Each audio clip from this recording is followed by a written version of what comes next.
Welcome to first Guru TV. Mahashivratri. ఈ మహాశివరాత్రి రోజున ఈ 6 పనులు కనుక చేస్తే జన్మ జన్మాల పాపాలు కూడా తొలగిపోతాయని కూడా పెద్దలు, గురువులు చెప్తున్నారు. ఈ 6 పనులేంటనేది కూడా మీకు తెలియచేస్తాను. వీడియోని పూర్తిగా చూడండి. అలాగే మీ అభిప్రాయాన్ని కామెంట్ రూపంలో తెలియచేయండి. మరిన్ని వీడియోల కోసం మన ఫస్ట్ గురు టీవీ ఛానల్‌ని సబ్స్క్రైబ్ చేసుకోవడం మాత్రం మర్చిపోకండి. మన హిందూ సాంప్రదాయంలో ముఖ్యమైనటువంటి పర్వదినాల్లో మహాశివరాత్రి అనేది కూడా ఒకటి అని కూడా చెప్పుకోవచ్చు. ఎందుకంటే మహాశివరాత్రి రోజు భక్తి శ్రద్ధలతో ఆ పరమేశ్వరుని కూడా ఆరాధించాలి.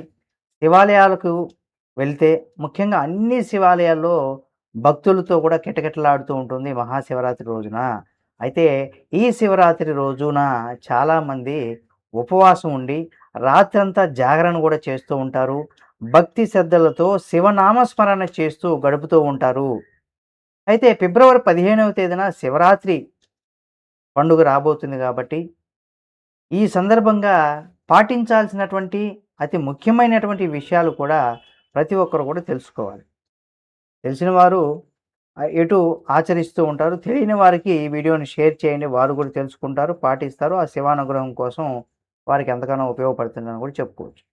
ఒక్కొక్క కాలం ముందు ఈశ్వరుడికి అనుగ్రహం చాలా విశేషంగా ఉన్న కారణం చేత ఒక జీవిత పర్యంతానికి సరిపడేంత ఉపవాసన ఉపవాసన ఆ రోజు చేసుకోవడానికి సాధ్యమవుతుందని, అంతటి పవిత్రమైనటువంటి వాటిలో ఒకటి తిథి. అంటే ఈ శివరాత్రి అనేది కూడా అందుకే జన్మకి ఒక శివరాత్రి అని పేర్కొంటూ ఉంటారు. అంటే ఈ శివరాత్రి రోజున మాఘమాసంలో వచ్చేటువంటి కృష్ణపక్షంలో అర్ధరాత్రి సమయానికి చతుర్థిని పరివ్యాప్తమైనటువంటి దానిని మహాశివరాత్రి అని పిలుస్తూ ఉంటారు. అంటే మనకు ఉత్తరాయణం, దక్షిణాయనం అని 2 ఆయనములు ఉంటాయి. ఇందులో శ్రావణ మాసంలో బహుళపక్షంలో వచ్చేటువంటి అష్టమి తిథి నాటి అర్ధరాత్రి వేళ కరచరణాదులతో కృష్ణ పరమాత్మ ఆవిర్భవించారని, ఆయన అర్ధరాత్రి ఆవిర్భవించడానికి కారణం జగద్గురువైనటువంటి లోకపు అజ్ఞానపు చీకట్లను పోగొట్టే దేశకాలములతో సంబంధం లేకుండా అందరూ తరించడానికి వీలైనంత ఎక్కువగా అంటే వీలైనంత వంటి ప్రస్థాన త్రయంలో ఒకటైనటువంటిదిగా భగవద్గీతను ఈ లోకానికి కృష్ణ భగవానుడు ఇచ్చాడని కూడా చెప్పుకోవచ్చు. మళ్ళీ అక్కడ నుంచి 6 నెలలు గడిస్తే మాఘమాసం వస్తుంది. ఈ మాఘమాసంలో వచ్చేటువంటి కృష్ణపక్ష చతుర్థిని అర్ధరాత్రి వేళ పరమేశ్వరుడు లింగాకారంలో ఆవిర్భవించాడు.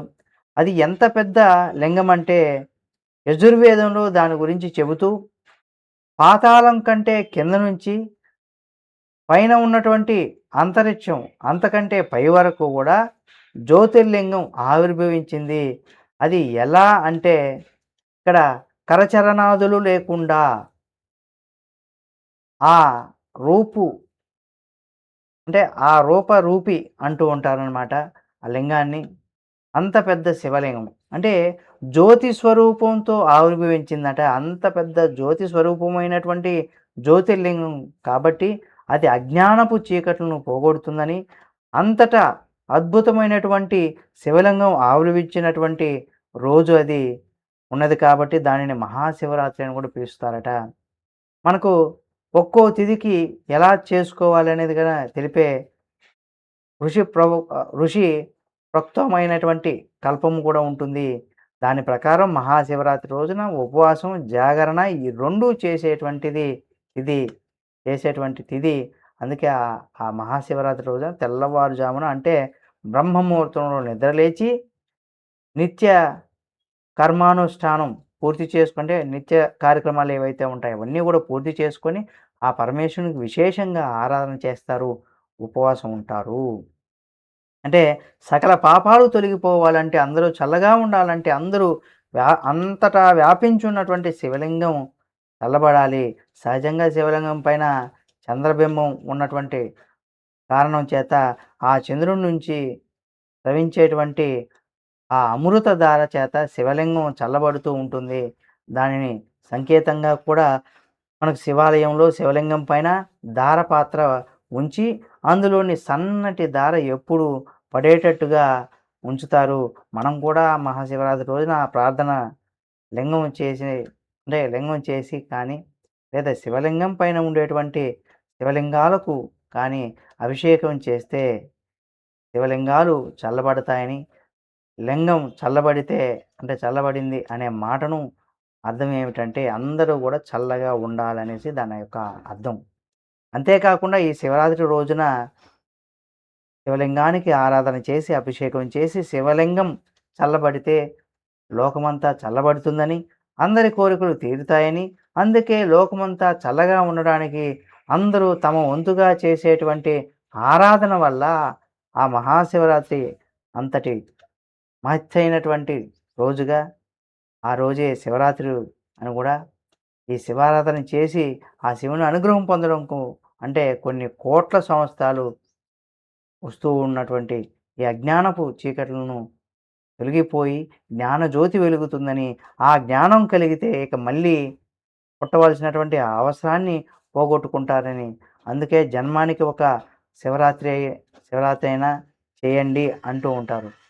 అంటే మీ జీవితంలో ఒక్కసారి శివరాత్రికైనా మీరు ఉపవాసం, జాగరణ చేయాలని కూడా చెప్తూ ఉంటారు.